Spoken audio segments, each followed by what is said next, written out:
Hey, everyone. This is Andy Hall, Dr. Kennard. Along with me is Tobin Templeman. We're just here hanging out, having a cup. I'm having my second cup of coffee, to tell you the truth. I don't know why I'm sitting like this. Why am I sitting like this, Tobin? Yeah, I'm gonna. Feels cool. Yeah, because we're cool people here, right? We're just hanging out, um, living the good life. That's what. That's what. Is this what I'm doing? Is this the good life, man? I don't know. I've lived the bad life before, so maybe this is better. There goes my phone. My bad. Excuse me. That's okay, man. Yeah, What's up, Big Z? yeah. It's not too What? bad. I mean, it's not horrible. Yeah, it's not horrible. I've definitely had worse. That's for That's what damn I'm sure. thinking too. We are science and reason friendly people. That's right. Simply Secular Day. We are science and friendly reason people. Mm. Um, Big Z. what's up, Hello. John Christian? Oh, Tobin, I'm so sorry for you. It looks so cold where you are. You know, comparatively to what you have to deal with, it ain't nothing. Yeah. Well, can I ask what state you live in again? I can't remember. I'm in the middle of Texas. The middle of Texas is that cold? You know, we do get snow here like regularly. Okay. Usually it goes away by morning time. It never really lasts. Um, but that I don't know. Oh It no, I just realized something. We're using billions of dollars of technology to talk about the weather. We are using billions of dollars of That's horrible. technology. Well, I mean, at least it isn't like anti climate crisis kind of talk, right? Mm, I mean, mm. seeing that we are, as Simply Secular Dave pointed out, science and reason friendly people. I imagine if we're going to use technology, trillions of dollars worth of technology here, when you think of the whole intertubes, Mm. at least we're going to talk about mundane things in a science friendly kind of way. and it is definitely, I think, important to call it like climate crisis too, because that is the one thing that whenever I do get into that debate, it's like, oh, they were talking about it's global warming, and now we're like supposed to see an ice age. Like it always gets brought to that, and it's like, Yeah. no, no, no. Yeah. Yeah. People dying in floods in Germany, and I believe it was the Netherlands last year, right? Mm. And yeah, you just get to see the disaster just unfolding in front of us. So you can, yeah, I mean, the most appropriate way to call it is climate effed, to tell you the truth. I mean, what that F means. You can call it that. But polite conversation, that is not appropriate for polite conversation. I learned something interesting that the phrase climate change was actually invented by a right wing group because they found the word global warming too scary. Yeah. So they advocated just through use of the word climate change because, well, change doesn't necessarily mean negative, right? Right. So Right. it people responded to climate change in a less panicky manner, which Yeah. is what conservative groups wanted. And that's the thing, is it? Well, there's and that. Thank you for pointing that out too, Big Zebra. There are many ways that the right will try to get into our heads and our hearts in Mm, terms of affecting how we behave. Either as consumers or in the voting booths towards each other. Yeah, it's insidious.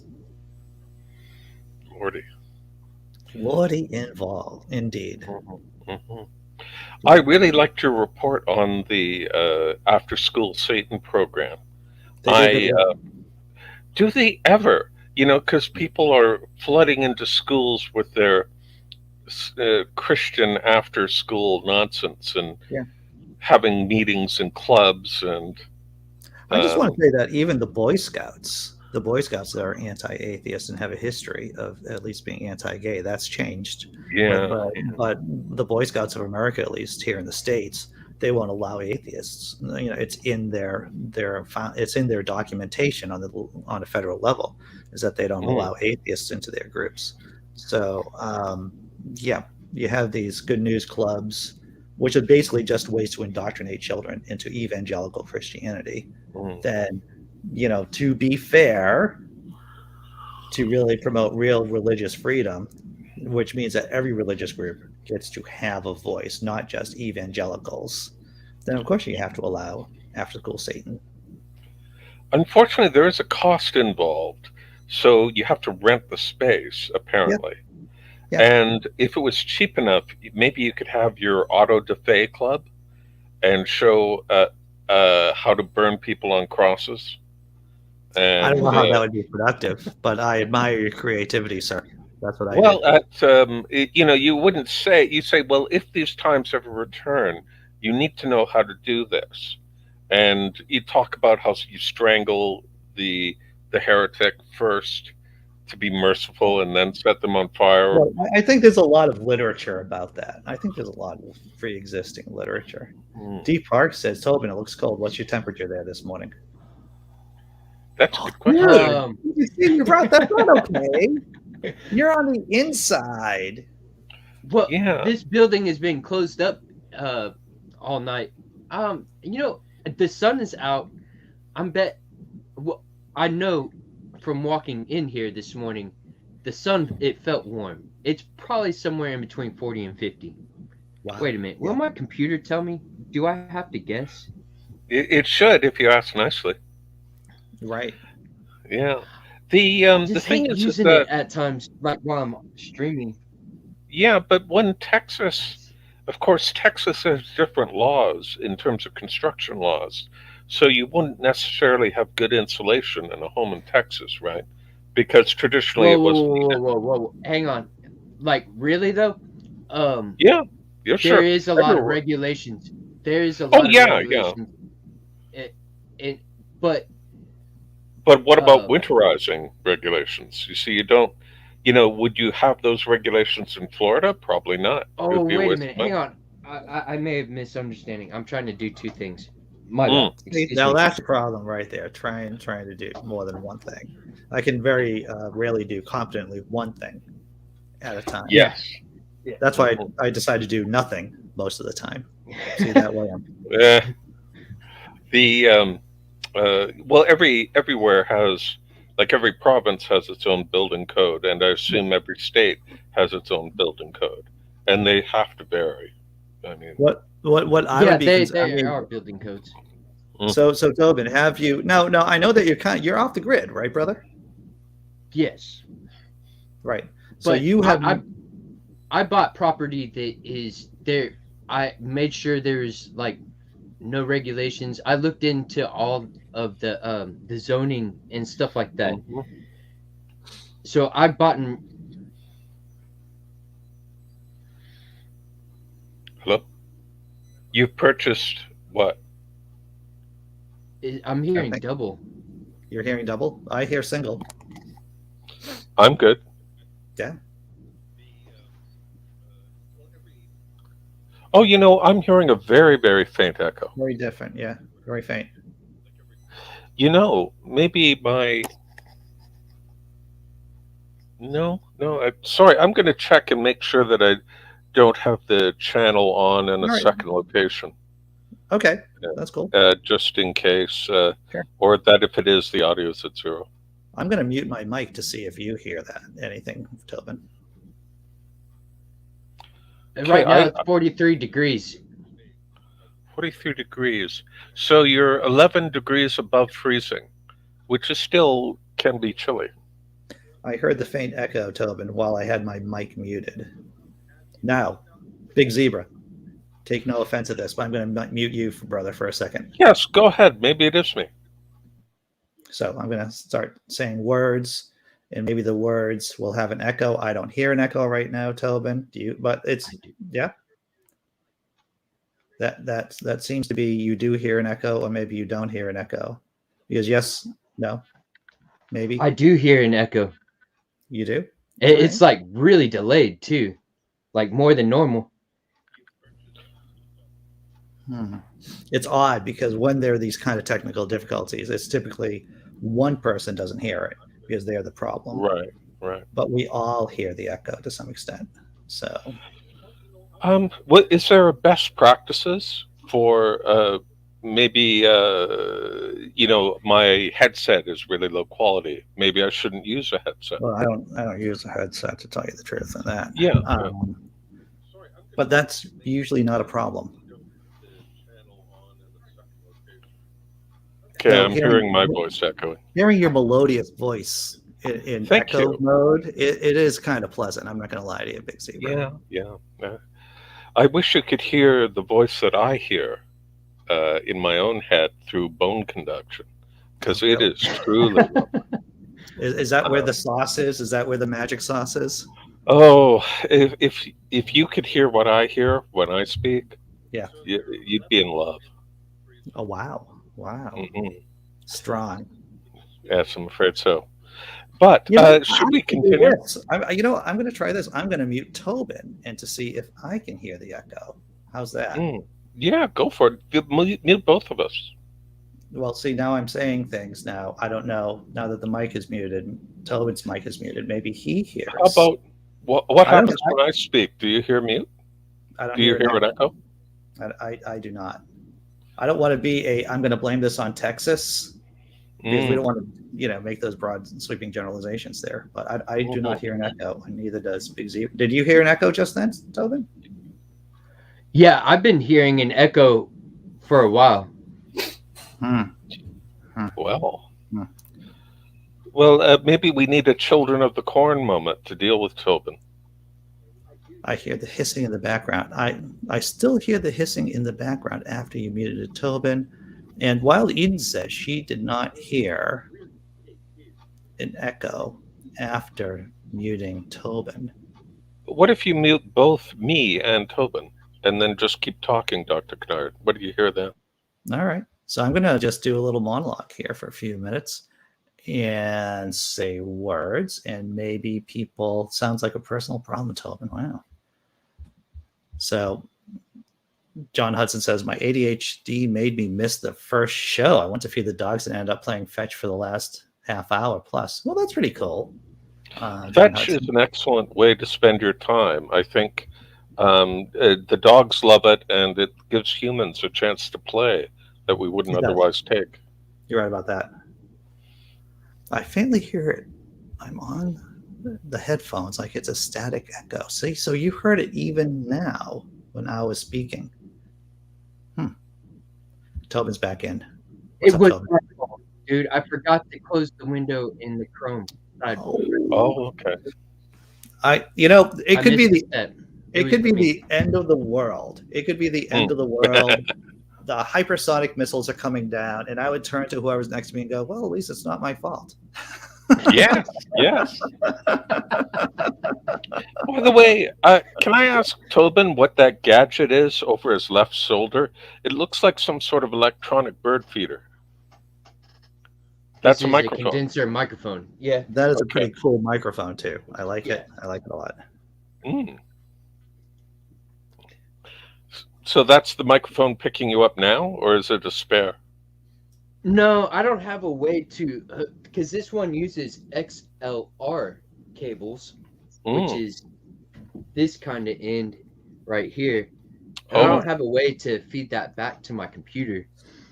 Oh, you need some kind of transcription translator, some kind of device. I'm sure that there's a device or something like that. Yeah. Actually, but I just haven't figured it out yet. I think there might be a way.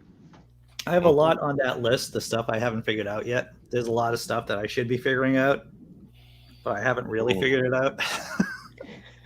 And the list just keeps getting bigger because I really don't, I only figure things out, and the girlfriend's in the chat and she knows this. I only figure things out if I really, really need to figure something out. Like if it's like, oh, this is the thing I need to do to get this specific thing done, then yeah. Yes, I find that necessity isn't the mother of invention. Necessity just basically gets me through the day, and then I get to fall asleep. Yeah, and then there's napping and stuff like that. You know what, it's shifting gears completely. The girlfriend and I rewatched the Great Escape last night. I don't know if anyone's ever seen The Great Escape. I It's have. the classic. It's where Americans reenact the Great British Escape from That's Style 13. what a good analysis. That's right. It's an Americanized version of an escape from a German POW camp in World War II. But in fairness, the British have done the same to the Americans, where there's a great American thing, and they remade it as a British film. So Yes. you're not the only ones who do it. Yeah. Oh yeah. Yeah. It's typical for whatever marketplace you're working in. But it was, Steve McQueen, classic Steve McQueen movie with the motorcycle scene and everything, riding through, doing his own stunts, jumping over a border. Oh yeah, yeah. It would, pretty exciting stuff. Did someone just hear a big ping? Oh, I did. It was me. You were pinging. No, a friend pinged me through Google Messenger, and it made such a loud noise that I thought you guys might have heard it too. Yeah. So, nope. It's simply Dave says, like the U.S.-made version of The Office. Yeah. In fairness, so that was a really good job. That was a good remake. Now there was an American version of a really funny British show called Coupling that was out years ago. And that did not fly well here in the States. That did not work out well. But I thought it was a hilarious British show.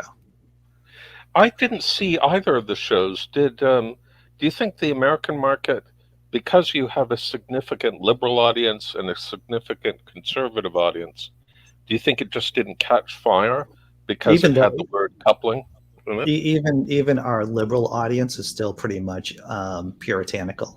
Right. Even our liberal audiences are, at least this is how I read the American liberal audience, is that we might be liberal, but we still don't like such sexually, it isn't even explicit, but just, unless it's like Sex in the City kind of thing, it has to be done just the right way to make it work. Right. Yeah. I don't mean to paint America as puritanical, but it's sort of an interesting cultural thing where we all have these influences running within us in every country, but it comes out in different ways, and it's interesting, at least for. Well, this is what makes the States so difficult to really sum up, especially from the outside looking in, is that you do have it's almost schizophrenic in a sense, is that you have part of the country that's trying to be, Norway, basically trying to be the Nordic countries. And then you have other states just trying to become, Saudi Arabia or Pakistan, the Christianized version of the Christian versions of those. And so, yeah. What's that? B said that I might start sinking. I guess B knows my real name. So, but I don't, I rarely sing, and not well when I do. I would never threaten anyone with my singing. I just want you to know that. Hey, John Christian, new member. Glad to see you're on. As long as this show keeps, as long as they don't ban me off of YouTube, I do have backup too. I hope they don't ban you for things your guests say. Maybe I should watch my mouth. This is all me. This is me stirring the pot and intentionally pushing limits. I think, you've heard me say this many, many times, either on this channel or on other channels, that I think that if you're just here just to color within the lines, then sure, you might have a large following, but that's not for me personally. I need to push limits. And when you can't talk about what's going on with the anti-vax movement, then that's just insanity, And like I said, I can stream on other platforms. In fact, we are streaming right now on a Facebook group as well as my Twitter account too. Oh, I have strange vaccine news for my American friends here from Canada. It may have made the American news that the provincial government of Quebec has decided that they should consider taxing the unvaccinated. And that's a good idea. I like that. I like it a lot. And a lot of people are saying, well, wait a second, someone you tax someone because they don't want a medical treatment. Yeah. I Because think it's a cost. It's a yeah, cost. it You know, is. you're gumming up the works during a medical crisis. And of course, this is the exact. If you're going to do sin taxes at all, which I'm not a big fan of sin taxes, but this Mhm. is just more incentive to get people vaccinated, as well as to help a failing or a flailing healthcare system too. If that money is sent to help doctors and nurses and other medical staff, yeah, that would be great. The thing is that there's also the issue of, well, what if you like there are enormous a number of people who've had one vaccination but not two. Hmm. Do you tax them a bit because they didn't go and get their second one? Well, I'll Do say you this is tax that people who didn't get a booster? It raises questions. because of the job that I do, my day job, Monday through Friday, is that there are times I have to go into colleges, universities, medical centers. And I know that MIT, Massachusetts Institute of Technology, they're requiring everyone who walks into any of their buildings to be vaccinated fully and boosted too. Okay. So that is a requirement. And I think that as we go through, more, further into the pandemic, wherever we are right now, that the real definition of being okay is just going to be boosted, or we shouldn't even call it boosted anymore. It should just be fully vaccinated, right? Yeah. Maybe Up to date, V3, we right? could assign numbers. So I just want to say with John Christian, I actually had a video pulled from YouTube the other day, 2 days ago, where I was talking about certain anti-vaxxers doing certain kind of activities Mm. that were true. I gave links to the description, and by the way, I did appeal the fact that YouTube gave me a warning and pulled that video, and they told me to go F myself. Basically, they said Mm. that you know and if you know anything about YouTube, if you're here, even right-wing blog, right, Mm. right-wing blog, which does great work exposing right-wing insanity, they had their YouTube channel pulled too, and it was only because of an outcry from the community that YouTube put them back on. So that's how blind the algorithm is here. Do you mean Right Wing Watch? Right Wing Watch, thank you. Right Wing Watch. They also Yeah. do. So they were taken off for a while. Oh, Simply Secular Dave is referencing that it's illegal now to have conversion therapy in Canada. I heard Uh, about that, and that's great. For those of you who don't know what conversion therapy is, it's basically trying to pray away the gay, for all intents and Yeah. purposes, right? Trying to turn people heterosexual who aren't, and that's And for American friends, Canada only has one criminal code, so everything is the same law. Criminal law is the same across the country, whereas in the Well, U.S., California would have its own ban on yeah. conversion therapy, right. and Texas would have another if it had one. So just to avoid confusion. Having the same law across the entire country, that sounds like a functional government. Oh, well, to make it more complicated, civil law is always different. Oh yeah, But lawyers can function across provinces if they, take a test, and yeah, Quebec civil law is very different as well. interesting. Yeah. So I don't know how interesting it would be. Canada compared to the US is a small town, Oh, and we like watching American elections because it's always titans versus titans to win the power of the strongest office in the world.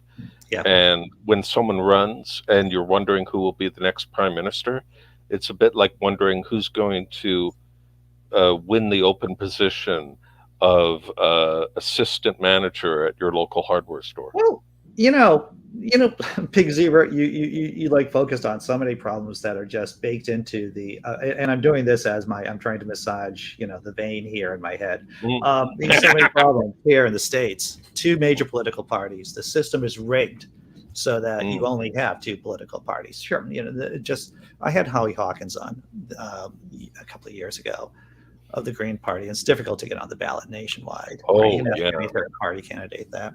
And the fact that that the American president, the president of the United States, has so much power. It's ridiculous.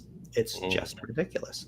And what people don't realize, right, in parliamentary systems, is that you basically vote the party in, and then you get the person, right? That's how I understand it. Yeah, you vote party, and then the party decides who the prime minister is. But usually, going into the election, you know who the party's candidate will be prime minister if elected. And let's face it, there's no perfect political system, right? There's Nope. Everything can fail at some point. But what if the American political system could be manipulated as it is by creating a second Republican Party, so to speak? Well, Like instead of that, couldn't be co-op by the Republicans the way the Tea Party was. Okay, so how I understand what you're saying, and so during the 1850s, that's when the Republican Party started, right? That was the last time a major party evolved.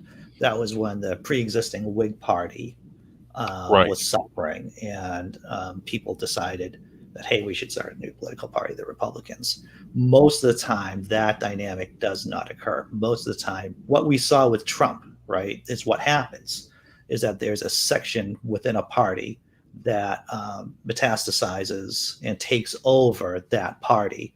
So with, and you've seen this, we've seen it before. We had the Tea Party Republicans. We've had Newt Gingrich. That crew overwhelmed the earlier version of the Republican Party back in the 80s. And now, basically we have fascists. The logical conclusion of the Republican Party here in the United States of America is fascism. You can see it progressed for the last 40 years that way. And the best hope that the Democrats have is that you have the more progressive wing of the party take over the Democrats, the Democratic Party. But once again, the parliamentary system, you don't have that same kind of dynamic because you have a multitude of parties, and you can still, small parties can still obtain a lot of power in parliamentary systems by being part of a coalition government.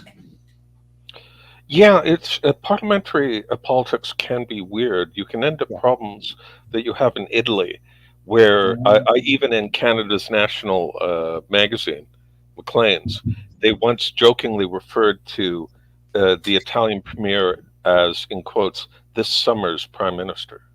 Well, yeah, there was a time in, after World War II, that, the Italian government, change, Italy changed governments like you would change socks. That's not really true, but that was what was being said for a while. Yeah.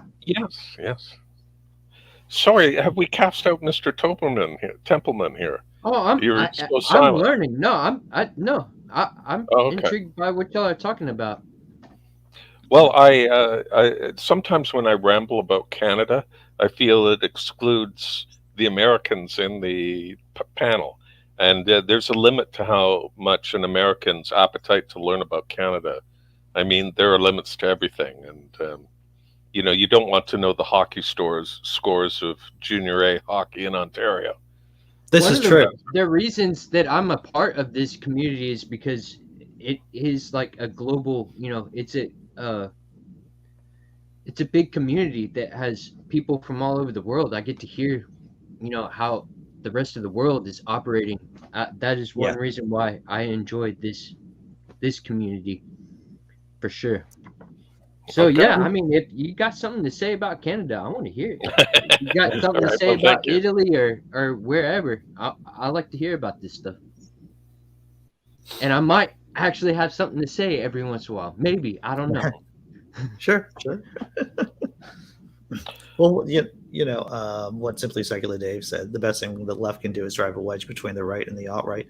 That's a great way to express it. Hopefully the right is doing, like we were talking in the first show, is that there's this kind of churning going on within the Republican Party of DeSantis versus Trump, and once again, we've been talking about this more than just one episode about Trump trying to stay relevant. And the thing is that he is one person trying to do two things which is really difficult for his base. He is trying to keep his base together while still shifting the message to win the midterm elections. That is almost an impossible task to do, to tell you the truth, for Donald J. Trump, because his message, his strength politically speaking, and I don't like him, of course, I hate the guy, I hate what he stands for, is that he has been single focused. He has been focused only on the thing. And now he's dividing his message. And these are the problems that he is facing right now. And this is the problem that the Republicans could, if the Democrats do well, excuse me, in the midterms, it's going to be because of this thing. Well, it's going to be because of two things. One is that the economy is probably going to do a lot better, around starting the summer and going into the fall. And two is that the Republicans are going to have this unmotivated and conflicted base. That's at least that. If I was going to look into my crystal ball, then that's what I would say. I would like to see that trend happen. Me too. Yeah. Well, the Republicans did something similar to Jesse Jackson. They wanted him to disrupt the Democratic National Convention by having him run. And what they did was inspired. They got like thousands of envelopes, and they put like $3, $2, $5 in each of the envelopes and sent them to Jesse Jackson as donations to have him run. Yeah. And it made him think that there was this groundswell of socially, economically deprived people who wanted him to run. And so he did. And it didn't cost them much money, 3,000 envelopes, $3 each or so on average. Well, anyway, that's what I read a long time ago. Sure. But I thought it was a brilliant strategy. Yeah. Yeah, there are ways that you can, well, I mean, typically, and this is what you can see what the Republicans are trying to do now, or at least what Trump is trying to do now, is to, and I'm just going to keep banging this. You know how it was after the last election up until January 6th, I kept on banging on the pot about what kind of dangerous territory we were in. It was like day after day after day after day.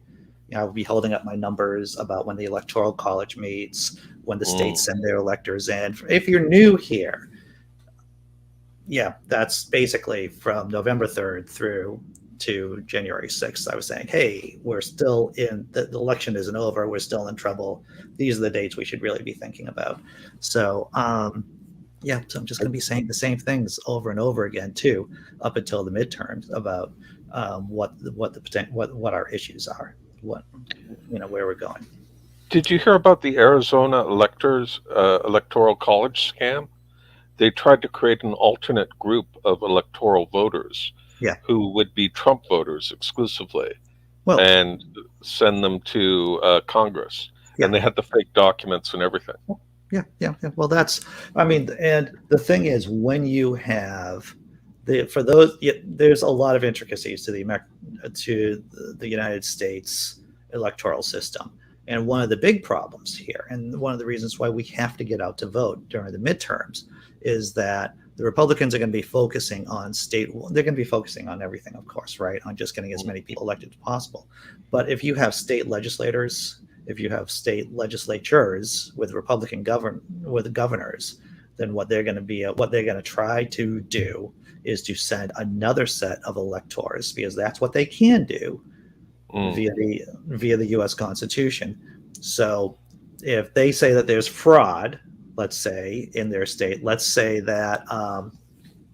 for some reason Pennsylvania has a Republican governor and a Republican legislature, then if they claim fraud, then they'll be able to send their own set of electors to Washington, D.C., or their own vote to Washington, D.C., and upend the actual popular vote in that state. So that's how crazy things can get, and that's why it's so important to vote in the off. What I was about to say was the off season, when it's actually the midterm elections, which are really important. We get people who are Democratic or left leaning into these local offices, and that way we can mitigate that happening. Them going, oh, there's a fraud happening. Yeah, because Republicans can't win. They can't win.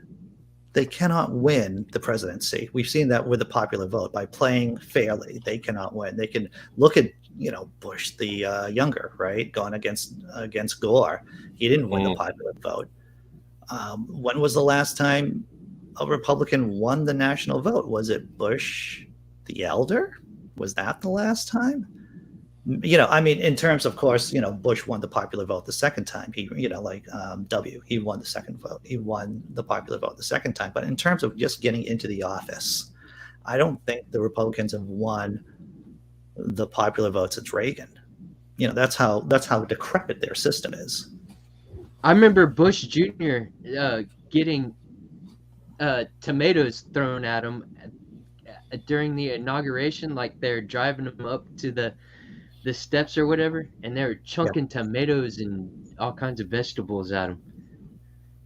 That's what I remember. Yeah, nobody was very happy about him getting in the office. I remember him being made fun of quite a bit.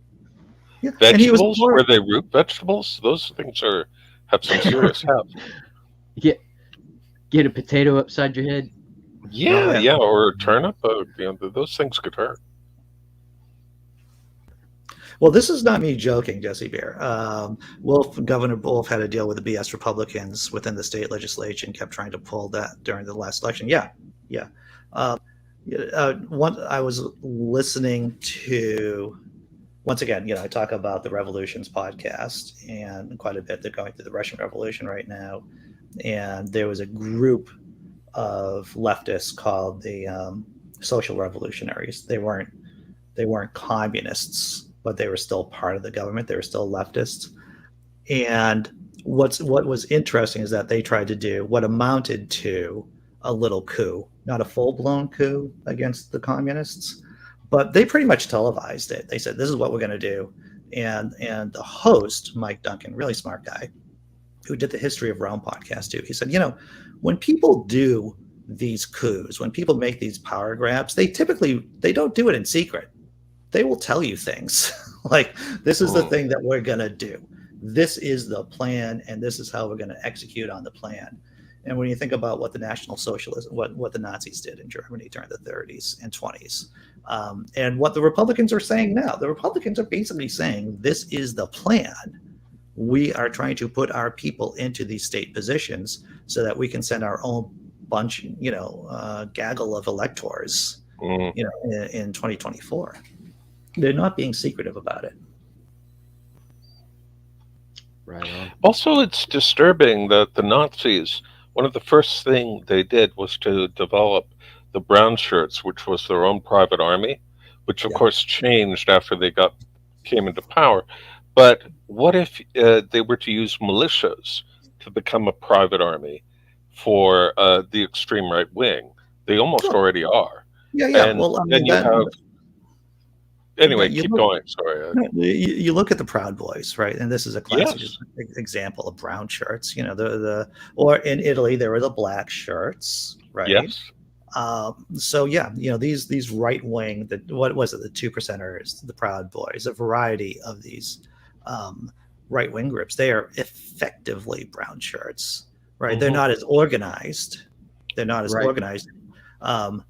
Thanks to the FBI, right? Because getting any large group, militarized group, like the Ku Klux Klan, the FBI has in the past come down hard on you in terms of once you get to a certain size. You look at Aryan nations, for example, they got busted. The Ku Klux Klan, there are many small splinter groups of the Klan, but not one large monolithic organization. And that's what the Nazis had in the 20s and the 30s. Is that they had the SA, which was the brown shirts, and that was their own private militia to go out and crack heads and fight, affect elections, and they were the goon squad basically. And you're right, Jesse. There's a lot of prepper groups out there, and other right wing groups that's just waiting to do something. Well, it's what scares me is what if you get these right-wing groups together, they become more effective as a private army, and that if necessary, could the police take them on? Would they Yeah. be scared to take them on? Then the next thing is that you have to get the National Guard or the Army involved, and they would probably have plenty of right-wing nutcases on their own. Well, the real So, danger too, the real danger too is having right-wing groups, and we've talked about this before on this channel. Right-wing groups infiltrate the police, infiltrate the military, and that's because once that happens, once you get to a certain tipping point, then the police are the right-wing paramilitary squads. They're working in concert with them. That's what's sad. Yeah. It's sad though, because a lot of those militia groups, those are a bunch of military people. They are people that are veterans and stuff like that. So they would be, I mean, if that situation worked out, they would be fighting their own. It's just, I don't know. That's the nature. Well, that's the nature of civil wars, is that they're civil, right? So there would be, I mean, you have some conflicts where there's a full blown, fighting between certain various groups, and in other situations and other times in history, one group would just take over relatively bloodlessly, and people just stand by and watch it happen. Yeah, and wasn't there a bunch of ex-generals who said they were worried about potential of a civil war breaking out because a certain percentage of the military, as Jesse Bear said, about a chunk of the military turning? Yeah. Wow.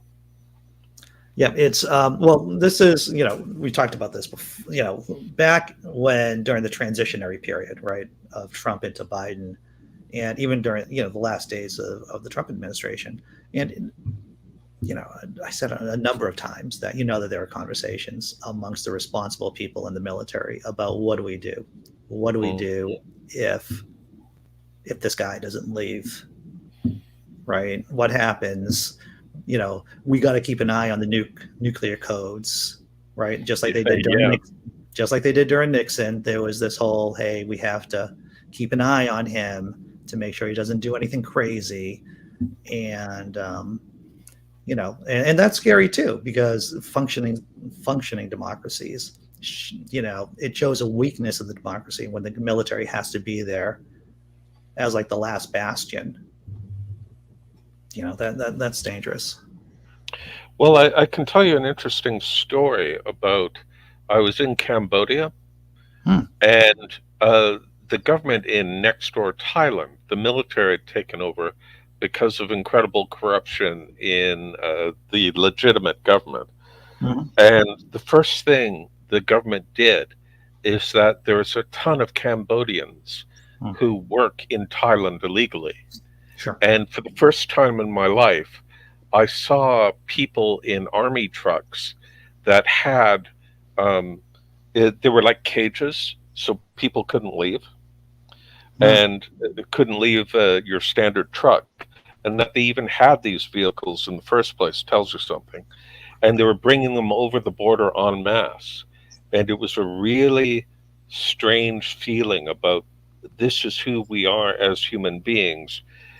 When the government was taken over and replaced by the military, the first thing was, how do we get rid of these people that we don't like? And fortunately, it wasn't done by a mass killing. It was deportation. Sure. But what happens in a civil war when you need to get rid of these people, and you have nowhere you can deport them to? Sure. History is unfortunately littered with instances of people, of genocides, massacres, intended famines, right? A lot of famines are just orchestrated just to starve out of people.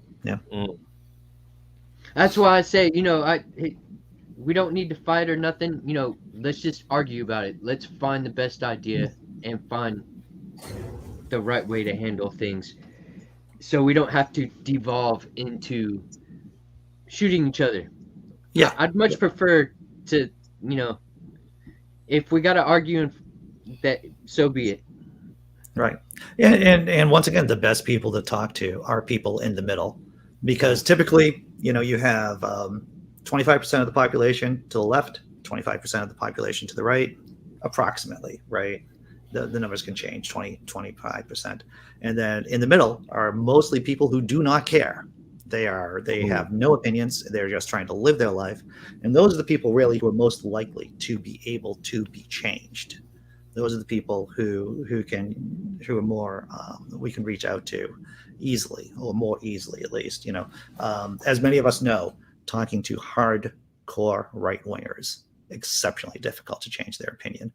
But people who haven't really considered haven't considered what's going on, or might not have, those are the people in the center. And that's what the Republicans do. That's what their strategy is right now. That's why Trump is telling they should get boosted. That is, Trump understands why he lost the last election. It was because he botched COVID.